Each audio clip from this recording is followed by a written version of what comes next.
Bonjour à tous et à toutes, j'espère que vous allez bien. Aujourd'hui, on part sur les traces de la guerre des 6 jours, qui marque un tournant avec un grand impact symbolique. Israël, qui redoutait ce conflit, a finalement remporté une victoire éclair, conquis la totalité de Jérusalem et occupé la Cisjordanie, partant à la rencontre d'une guerre éclair. Suite au conflit de 1956 durant lequel Israël s'est opposé à l'Égypte de Nasser, en coordination avec les Franco-Britanniques, les puissances arabes entendent prendre leur revanche sur Tel Aviv. Cette revanche devient une sérieuse éventualité lorsqu'en 1966, l'Égypte et la Syrie signent une alliance militaire clairement dirigée contre Israël. L'État hébreu est alors encerclé par des nations hostiles dont le réarmement est facilité par l'Union soviétique. La tension monte d'un cran lorsqu'en avril 1967, une bataille aérienne voit s'affronter Israéliens et Syriens au-dessus du Golan. L'issue en est clairement défavorable à Damas, ce qui provoque une vague d'indignation dans le monde arabe. De son côté, l'Égypte obtient le retrait des troupes de l'Organisation des Nations Unies, ONU, stationnées dans le Sinaï et à Gaza depuis 1957. Nasser décide alors de remilitariser le Sinaï et masse de puissantes formations mécaniques aux frontières sud d'Israël. Le 23, l'Égypte entame un blocus du port d'Eliat et du détroit de Tiran, empêchant les approvisionnements en pétrole d'Israël. 7 jours plus tard, le roi Hussein de Jordanie se rallie avec réticence à l'alliance syro-égyptienne, confronté à une possible guerre sur 3 fronts. Cisjordanie au centre, Sinaï au sud, Golan au nord. Le gouvernement de Lévi Eshkol estime qu'il est urgent de prendre les devants, l'économie commençant à souffrir du blocus égyptien. Après s'être assuré du soutien tacite et officieux des États-Unis, embourbé au Vietnam, il est décidé de passer à l'action. Le 1er juin, Moshe Dayan, un héros de guerre, est nommé ministre de la Défense. L'escalade vers le conflit régional se produit au cours du mois de mai 1967, en imposant la fermeture du détroit de Tiran entre le golfe d'Aqaba et la mer Rouge. L'Égypte bloque la voie d'accès au port israélien d'Eliat. Auparavant, Nasser ordonne à ses hommes de récupérer le Sinaï, zone démilitarisée depuis 10 ans, et exige le départ de la force internationale qui est déployée. Une euphorie anti-israélienne gagne vite le monde arabe. Le chef d'état-major israélien, le général Yitzhak Rabin, futur premier ministre, explique au Conseil des ministres que le pays n'a pas le choix. Il faut attaquer sans attendre pour ne pas être balayé. Le premier ministre, qui cherchait à s'assurer d'un soutien international, se laisse convaincre. La supériorité militaire, la finesse stratégique, la rétention d'informations afin de tromper l'ennemi, la qualité du renseignement technique et humain, tout cela explique comment une guerre peu désirée se transforme en triomphe. Le Sinaï, la Cisjordanie, Jérusalem-Est, la bande de Gaza, le plateau du Golan sont conquis. Le 5 juin, l'État hébreu lance une offensive terrestre et aérienne contre l'Égypte. Dans le Sinaï, les forces jordaniennes entrent dans le conflit et bombardent Jérusalem-Ouest, croyant que les Israéliens plieraient face à la puissance du grand voisin arabe. Au sud, il n'en est rien. Les 3/4 de l'aviation égyptienne sont détruits lors d'une attaque surprise à l'aube.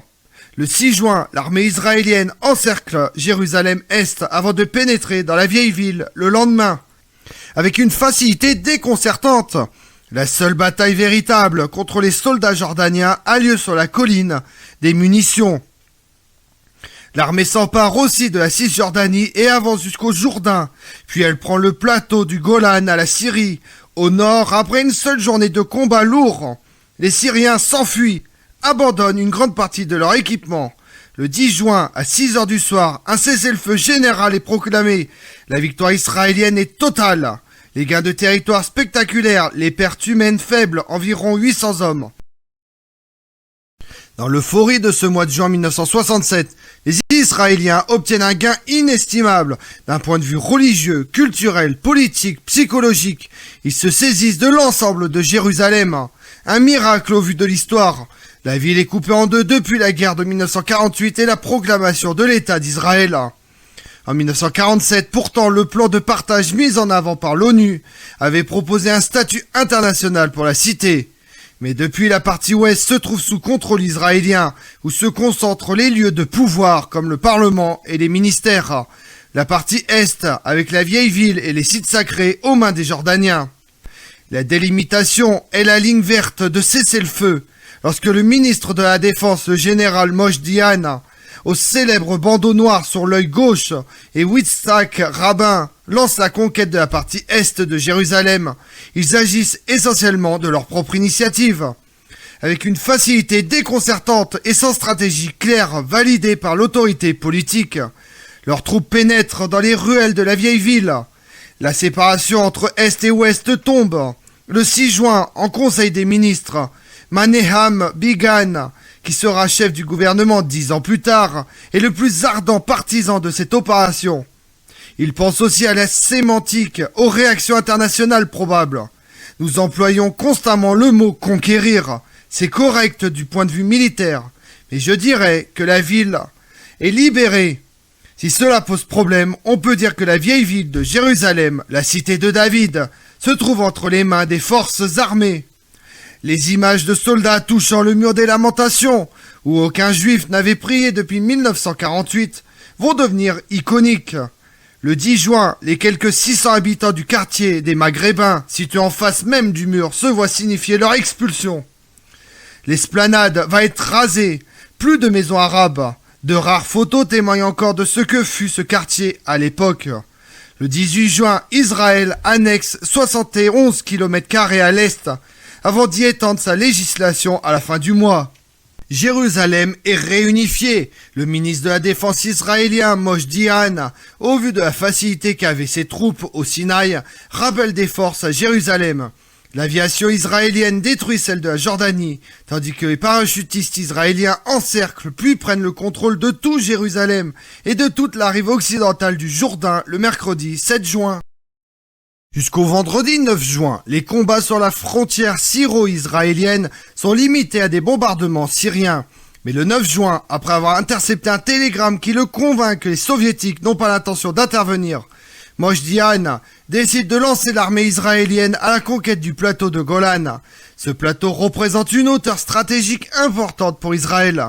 La Syrie étant un allié de l'Union soviétique, l'armée israélienne n'a que quelques heures pour avancer avant de voir imposer un cessez-le-feu par l'URSS et les États-Unis.